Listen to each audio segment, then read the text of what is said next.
आज हम इस वीडियो के अंदर सीखने वाले हैं स्मॉट टूल, स्मेयर, टिविड, अटरैक्ट, रिपेल, स्मच एंड रॉगन टूल को, जो कि हमें कोरल ड्रा के अंदर शेप टूल के नीचे मिलते हैं। अगर आपको ये टूल नज़र नहीं आ रहे हैं तो कोरल ड्रा के जो लेटेस्ट वर्जन होते हैं उनके अंदर आपको टूल बार और प्रॉपर्टीज बार को कस्टमाइज करने का ऑप्शन मिलता है। तो यहाँ पे टूल बार में सबसे नीचे आपको प्लस का आइकन दिखाई दे रहा है, उसी पर जैसे मैं माउस पॉइंटर को ले जाता हूं तो लिखा हुआ आता है क्विक कस्टमाइज। इस पर आपको क्लिक करना है।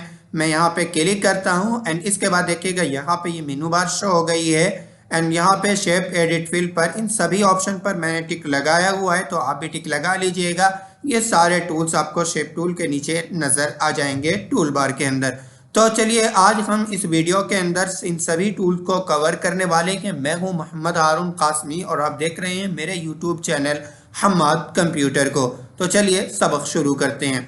सबसे पहले मैं एक रेक्टेंगल ड्रॉ कर लेता हूं। यहाँ पे ये मैंने एक रेक्टेंगल ड्रॉ कर लिया है एंड इसके बाद मैं शेप टूल के ऊपर ही जाता हूं। शेप टूल के ऊपर जो है ये कॉर्नर में जो ब्लैक कलर का निशान नजर आ रहा है इस पर मैं क्लिक करता हूं तो ये सारे टूल्स मुझे नजर आ जाते हैं। एंड सबसे पहले यहाँ पे हमें शेप टूल के नीचे मिल जाता है स्मूथ टूल। शेप टूल को हमने पिछली 3 वीडियो के अंदर कवर किया हुआ है, वहां पे आप जा करके देख सकते हैं।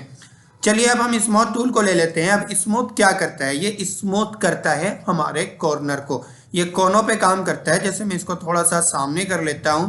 अब मैं किसी भी कोने पर लेफ्ट क्लिक करके दबाए रखूंगा, यानी कि यहाँ पे कोने पे मैं माउस पॉइंटर को लाऊंगा। ये जो प्लस का निशान नजर आ रहा है इसको मैं कोने पे लाऊंगा और फिर लेफ्ट बटन दबाए रखूंगा तो ये स्मूथ कर रहा है, यानी कि देखिएगा इसने कोने को मोड़ दिया है। अब स्मूथ टूल की प्रॉपर्टीज बार को जान लेते हैं। यहाँ पे सबसे पहले हमें मिलता है इस ब्रश का साइज, यानी कि निब साइज इसको बोलते हैं, जो कि हम यहाँ पे जैसे मैं कर लेता हूँ अभी आधा इंच 0.5 एंड यहाँ पे हमें मिलता है टाइमिंग रेट, यानी कि कितनी स्पीड से ये स्मूथ करे। अगर देखिएगा यहाँ पे मैंने काम किया है तो बहुत देर में किया। अगर मैं यहाँ पे 100 कर देता हूँ, जैसे 100 किया मैंने एंड इसके बाद इंटर। अब इसके बाद मैं लेफ्ट बटन से क्लिक कर रहा हूँ तो देखिएगा कितनी स्पीड के साथ इसने स्मूथ कर दिया है। अब इसके बाद हम आ जाते हैं नीचे इस वाले कोने पर और यहाँ पे हम 10% कर देते हैं, 10 एंड इंटर। अब इसके बाद मैं यहाँ पे क्लिक करूंगा तो देखिएगा कितनी देर में ये स्मूथ कर पा रहा है। तो ये यहाँ पे हमें टाइमिंग रेट मिल जाता है। यहाँ पे हमें निब का साइज कम या ज़्यादा यहाँ से कर सकते हैं। ये ज़्यादा जो है ये टूल ज़्यादा मुश्किल नहीं है, तो ये चीज़ आप आई थिंक समझ गए होंगे। एंड इसके बाद मैं कंट्रोल Z से इसके कोनों को वैसे ही कर देता हूँ और दूसरे टूल के ऊपर आता हूँ। मैं यहीं पे क्लिक करता हूँ फिर इसी ब्लैक निशान पर एंड स्मेयर टूल को समझ लेते हैं। मैं स्मेयर टूल पर क्लिक करता हूँ तो यहाँ पे कुछ इस तरीके से प्रॉपर्टीज बार स्मेयर टूल की हमें नजर आती है। यहाँ से वही है कि हम अपने निब का साइज कम या ज़्यादा कर सकते हैं और यहाँ से ये दूसरी चीज़ है, मैं अभी आपको करके बताऊंगा। जैसे अभी देखिएगा मैं यहाँ पे अभी 20% कर देता हूँ एंड एंटर। अब इसके बाद मैं यहाँ पे इसको आप किसी भी आउटलाइन पर यानी कि ऑब्जेक्ट की किसी भी जगह आउटलाइन पर आप इसको कर सकते हैं। जैसे मैं यहाँ पे इस आउटलाइन पे आया और माउस के लेफ्ट बटन को दबाए दबाए बाहर की तरफ गया तो देखिएगा मेरा माउस पॉइंटर कहाँ चला गया, मेरा निब कहाँ पे है और इसने कहाँ तक जो है यहीं तक जो है इसने इसको राउंड किया है, मोड़ा है। लेकिन अगर मैं यहाँ पे 100 करूँ एंड इसके बाद मैंने 100 कर दिया है यहाँ पे। अब इसके बाद मैं यहाँ पे माउस के लेफ्ट बटन से क्लिक करता हूँ तो मेरे माउस पॉइंटर के साथ साथ ये राउंड हो रहा है। अच्छा, जैसे यहाँ पे अभी पहले वाले पर क्लिक है तो पहले वाले पर स्मूथ स्मेयर यानी कि ये इस तरीके से पॉइंट ऐड नहीं करता है, कॉर्नर को थोड़ा सा राउंड करके रखता है। अगर मैं इस वाले पर क्लिक कर दूं तो ये बिल्कुल कोने बना देगा। जैसे मैं यहाँ पे करके देखता हूँ तो देखिएगा ये इसने बिल्कुल कोना बना दिया है, पॉइंट ऐड कर दिया है। तो ये काम है, इसको भी आप समझ चुके होंगे। एंड इसके बाद हम चलते हैं और दूसरा एक रेक्टेंगल मैं ड्रॉ कर लेता हूँ। मैंने एक दूसरा रेक्टेंगल ड्रॉ कर लिया है एंड इसके बाद मैं आ जाता हूँ अटरैक्ट टूल के ऊपर। अटरैक्ट टूल से पहले हमें मिल जाता है टिविड, तो हम इसको टिविड को भी समझ लेते हैं। जैसे मैं टिविड पर क्लिक करता हूँ एंड इसके अंदर ताकि आपको थोड़ा सा बेहतर समझ में आए मैं एक कोई कलर भी फिल कर देता हूँ। जैसे मैं ये सियान कलर यहाँ पे फिल कर दिया हूँ। अब ये क्या काम करता है देखिएगा, ये बहुत बेहतर हमें एक डिज़ाइन बना करके तैयार करके देगा। जैसे मैं यहाँ पे आउटलाइन पर माउस पॉइंटर को रखता हूँ ठीक है, माउस पॉइंटर को रखने के बाद लेफ्ट क्लिक को थोड़ा सा होल्ड करके रखूंगा तो ये इस तरीके से राउंड करके दे देगा, इस तरीके से डिजाइन बना करके दे देगा। जैसे अभी यहाँ पे इस वाले पोर्शन पर क्लिक है क्लॉकवाइज ट्विल्ड पर, अगर मैं इस वाले पर क्लिक कर दूं तो देखिएगा पहले जो है इसने इधर को ये रोटेट किया है, दूसरी जानिब को ये रोटेट करके देगा। ठीक है, ये इधर को राउंड है, इधर को राउंड है। ठीक है, ये आमने सामने हो गए हैं। एंड यहाँ पे भी हमें यहाँ पे टाइम रेट मिलता है कि हम कितनी जल्दी इसको राउंड करना चाहते हैं। जैसे यहाँ पर मैं अभी 15% कर देता हूँ एंड एंटर। अब इसके बाद मैं यहाँ पे काम करता हूँ तो मैंने माउस का लेफ्ट बटन दबाया, इतनी देर में तो इसने ये डिज़ाइन बना दिया था, लेकिन यहाँ पे ये बहुत स्लो काम करता है। मैं माउस के लेफ्ट बटन को दबाए रख रहा हूँ, देखिएगा कितनी देर के अंदर ये काम कर रहा है। ठीक है, तो अगर आपको मामूली सा काम करना है तो आप यहाँ पे फिर टाइम रेट कम रख सकते हैं, नहीं तो आप यहाँ पे टाइम रेट जो है पूरा 100 रखिएगा और फिर देखिएगा यहाँ पे ये कितनी जल्दी एक इस तरीके का डिज़ाइन बना करके तैयार करके देगा आपको। ये इसने डिज़ाइन बना करके तैयार करके दे दिया है। यहाँ से ये आपको इसका रोटेशन चेंज करना है तो आप यहाँ से इसका रोटेशन भी चेंज कर सकते हैं। पहले नंबर पर वही है कि आप इसका निब साइज कम या ज़्यादा कर सकते हैं। तो मैं कंट्रोल ऐसे इन दोनों बॉक्स को कर देता हूँ डिलीट, मैं सिलेक्ट कर लेता हूँ एंड इसके बाद डिलीट, और इसको भी मैं कर देता हूँ डिलीट और एक दूसरा रेक्टेंगल ड्रॉ कर लेता हूँ। यहाँ पे मैंने दूसरा रेक्टेंगल ड्रॉ कर लिया है एंड इसके बाद मैं फिर से आ जाता हूँ अटरैक्ट टूल के ऊपर। अटरैक्ट क्या करता है, अटरैक्ट करता है जैसे इस कोने पर के दरमियान में मैं यहाँ पे आया, अब यहाँ पे मैं माउस का लेफ्ट बटन क्लिक करूंगा तो ये मैग्नेट की तरह कोने को अपनी जानिब खींच लेगा। यहाँ पे भी मैं करके दिखा देता हूँ क्लिक, तो मैं लेफ्ट क्लिक करूंगा यहाँ पे, ये देखिएगा इसने इस कोने को भी अपनी जानिब खींच लिया है। एंड इसके बाद दूसरे नंबर पर हमें मिलता है रिपेल, तो हम यहाँ पे रिपेल पर क्लिक करेंगे। जैसे ये तो अपनी तरफ खींच रहा है तो रिपेल जो है वो बाहर की तरफ फेंकता है। जैसे हम यहाँ पे थोड़ा सा आ जाते हैं एंड यहाँ पे मैं माउस के लेफ्ट बटन को दबाऊंगा तो देखिएगा ये इस तरीके से बाहर की तरफ इसने जो है मेरी आउटलाइन को फेंक दिया है। यहाँ पर भी मैं माउस के लेफ्ट बटन को क्लिक कर रहा हूँ तो ये हमें मिल जाता है रिपेल टूल, यानी कि बाहर की जानिब जो है ये इस तरीके से डिज़ाइन बनाता है। अटरैक्ट अपनी तरफ खींचता है और रिपेल टूल जो है वो बाहर की तरफ खींचता है। मैं आपको करके दिखा रहा हूँ, यानी कि माउस के लेफ्ट बटन को जहाँ पर भी आप क्लिक करेंगे, जैसे मैं यहाँ माउस के लेफ्ट बटन को यहाँ पे आया और यहाँ पे मैंने दबाए रखा है, नहीं होल्ड करके रखा एक तरीके से, तो ये एक डिज़ाइन बना करके तैयार कर दिया है। मैं एक मरतबा फिर से एक रेक्टेंगल ड्रॉ कर लेता हूँ एंड इसके बाद फिर से मैं रिपेल टूल भी यहाँ पे मेरा है तो मैं रिपेल टूल ही ले लेता हूँ एंड इसके बाद मैं यहाँ पे क्लिक करके दिखा देता हूँ तो देखिएगा ये इस तरीके से जाता है।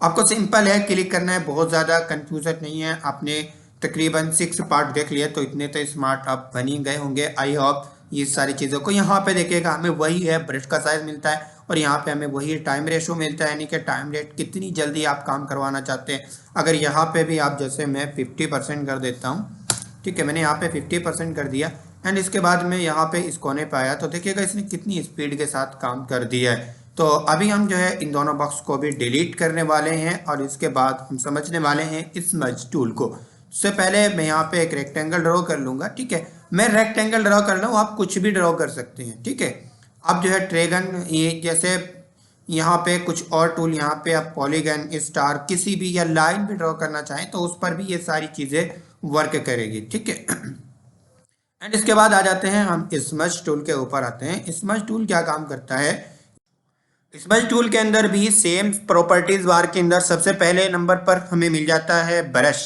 यानी कि यहाँ से हम ब्रश का साइज कम या ज़्यादा कर सकते हैं। चलिए हम ब्रश का साइज अभी यहीं रखते हैं एंड इसके बाद हम यहाँ पे मैं किसी भी जगह आउटलाइन पर क्लिक करूँगा और आउटलाइन पर क्लिक करके अंदर या बाहर को लाऊंगा तो देखिएगा ये यहाँ पे इस तरीके से बाहर को राउंड कर देगा एंड अगर मैं अंदर को लेकर के चलूँ इस तरीके से तो ये बना देगा। ठीक है, अब यहाँ पे दूसरे नंबर पर देखिएगा जैसे हमें यहाँ पे अभी 1 मिल रहा है, अगर मैं यहाँ पे 1 की जगह 10 कर देता हूँ तो क्या होता है मैं आपको दिखा देता हूँ। जैसे मैंने यहाँ पे 10 कर दिया, अब इसी के नीचे मैं करना चाहूँगा तो देखिएगा ये यहीं पे जो है इसने कोने को मोड़ दिया है, यानी कि इसको हम इतना आगे ले गए थे तभी ये कोना नहीं मुड़ा था, लेकिन इसने जो है यहीं पे इस कोने को मोड़ दिया है। देखिएगा मैं यहाँ से लेके आता हूँ तो इसने देखिएगा यहाँ पे ऊपर आपको नज़र आ जाएगा, बस यहीं तक हम इसको कर सकते हैं। ये देखिएगा इसने यहाँ पे कॉर्नर को मोड़ दिया है। अगर आप सिर्फ क्लिक करेंगे और हल्का सा बाहर की तरफ लाएंगे तो ये गोल शेप बन करके तैयार होगी एंड इसके बाद अगर हम यहाँ से थोड़ा सा और 10 से ज़्यादा तो आप नहीं बढ़ा सकते हैं ड्राई आउट को। मैं यहाँ से ड्राई आउट को कर देता हूँ, चलिए 2 एंड 2 टाइप किया मैंने एंड एंटर किया। इसके बाद अब मैं यहाँ से लेके चलता हूँ तो देखिएगा ये इस तरीके से काम करता है ये। अच्छा, ये जो इतनी दूर जा कर के यहाँ पे इसका कोना मुड़ रहा है, ये अपना कोना मोड़ रहा है, इसकी वजह ये कि यहाँ पे 2 टाइप है ड्राई आउट के अंदर। अगर मैं यहाँ पे ये 10 रखूँगा तो ये इतनी दूर मैं अपने माउस पॉइंटर के ज़रिए से इसको नहीं ले जा पाऊँगा। जैसे मैं अभी यहाँ पे क्लिक किया, क्लिक करने के बाद मैं देखिएगा कितनी दूर ले करके आ गया हूँ। एंड इसके बाद मैं यहाँ पे 10 टाइप करता हूँ। 10 टाइप करने के बाद मैं अगर इसको लाना चाहूँ अंदर की तरफ तो बस मैं यहीं तक, देखिएगा माउस पॉइंटर कहाँ चला गया लेकिन ये वहीं पे रहा है। इसके बाद यहाँ पे हमें ये 90 पेन टिल्ट, अगर हम इसको कम करके देख लेते हैं, चलिए क्या होता है। मैं यहाँ पे जैसे अभी टाइप कर देता हूँ 15 एंड इसके बाद एंटर। अब देखिएगा ये मेरा ब्रश का साइज आपको किस तरीके से नज़र आ रहा है, निब किस तरीके से नज़र आ रहा है, यानी कि इस तरीके से सुकेड़ देता है ये आपस में।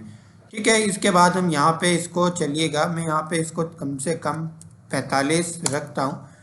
ठीक है, तो अभी भी ये देखिएगा ये एलिप्स की शक्ल है, जबकि इससे पहले मुकम्मल सर्कल आ रहा था। यहाँ पे अगर आप 90% रखेंगे तो फिर पूरा गोल दायरा आपको नज़र आएगा, आपका ब्रश जो है गोल दायरे की तरह नज़र आएगा, एक तरीके से जो निब है आपका, है ना। एंड इसके बाद यहाँ पे आप पेन बियरिंग हमें मिलता है। पेन बियरिंग के ज़रिए से हम इस ब्रश को जो है रोटेट कर सकते हैं। जैसे मैं यहाँ पे 45 एंड इसके बाद एंटर कर देता हूँ। अब इसके बाद देखिएगा आपको ये मेरा ब्रश नज़र आ रहा होगा जो कि हल्का सा टेढ़ा नज़र आ रहा है। आई मीन आप समझ चुके होंगे ये सारी चीज़ें।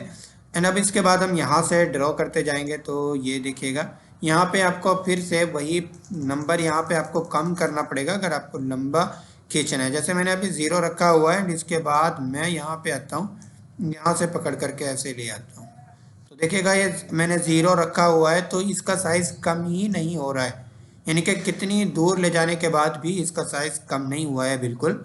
एंड यहाँ पे अगर हम जो है कोई नंबर दे देते हैं तो काफ़ी दूर जाने के बाद इसका साइज़ इस तरीके से कोने में कन्वर्ट हो जाता है।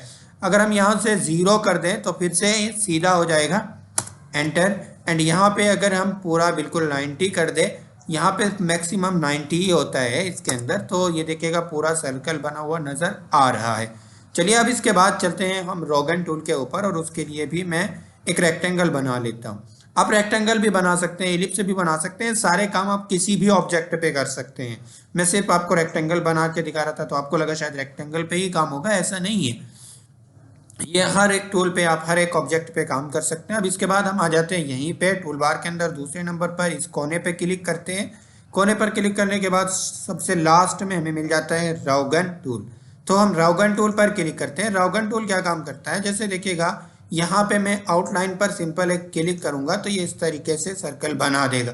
सबसे पहले नंबर पर हमें मिल जाता है प्रॉपर्टीज बार के अंदर निब साइज। दूसरे नंबर पर अभी देखिएगा यहाँ पे इसने 2 कोने ऐड किए हैं। अगर मैं यहाँ से इनका साइज ज़्यादा कर दूँ, जैसे मैं यहाँ पे कर देता हूँ, चलिएगा 5 कर देता हूँ एंड इसके बाद यहाँ से भी हल्का सा नंबर बढ़ा देता हूँ।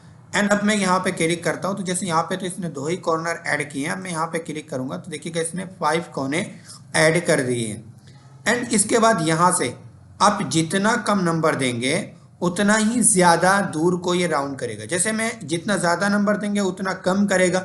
जैसे अभी देखिएगा यहाँ पे मैंने क्लिक किया तो ये कितना ज़्यादा ऊपर नीचे को कर रहा है। अगर मैं यहाँ से चलिए 20 करके दिखा देता हूँ आपको, मैंने 20 किया एंड इसके बाद मैं थोड़ा सा इसको ऊपर की तरफ कर लेता हूँ, हल्का सा यहाँ पे क्लिक करता हूँ तो देखिएगा ये जो है ज़्यादा राउंड है और ये जो है वो कम राउंड है ना।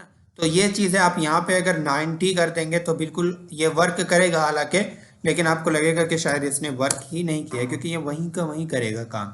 देखिएगा हालांकि इसने अभी भी पॉइंट ऐड किए लेकिन नज़र नहीं आ रहा है। मैं चलिए 70 करके दिखा देता हूँ यहाँ पे ताकि आपको नज़र आए कि ये किस चीज़ के लिए होता है। मैंने क्लिक किया एंड ये देखिएगा ये इस तरीके का डिज़ाइन बना करके तैयार कर देगा। सिंपल क्लिक है, आप क्लिक करने के बाद ये फ़ौरन जो है आपको ये डिज़ाइन तैयार करके दे देगा। एंड इसके बाद मैं नीचे आ जाता हूँ यहाँ पे।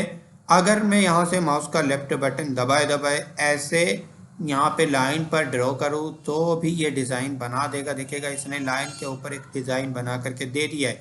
ठीक है, लेकिन ये जो है क्लिक के ज़रिए से ही बेहतर डिज़ाइन बनाता है। तो अब जो है क्लिक करने के ज़रिए ही जैसे यहाँ पे आता हूँ मैं, और यहाँ पे सबसे पहले तो मैं 30 टाइप करता हूँ। मैंने 30 टाइप किया है एंड इसके बाद मैं यहाँ पे ऊपर आ जाता हूँ। ठीक है, हल्का सा।